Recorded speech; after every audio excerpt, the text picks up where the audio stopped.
Hi, it's me again with CorelDraw tips and tricks. This might help a few people. Let's say you've got a bunch of stuff on your page and you want to start a new page with this graphic. Well, if you go to right click and copy and then start a new page and then right click and paste, it's not visible because it pasted in the same spot it was prior. If you want to eliminate that, let's just close this page down. And you have a bunch of stuff on your page. I'm going to right click, copy, then I'm going to start a new page.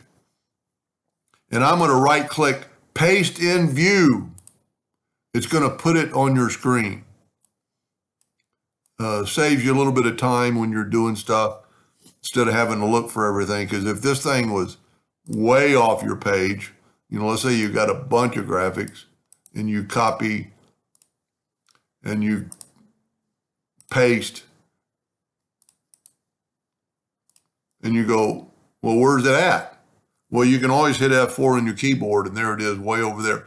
It puts it where it was on the previous. That's a pretty good graphic right there.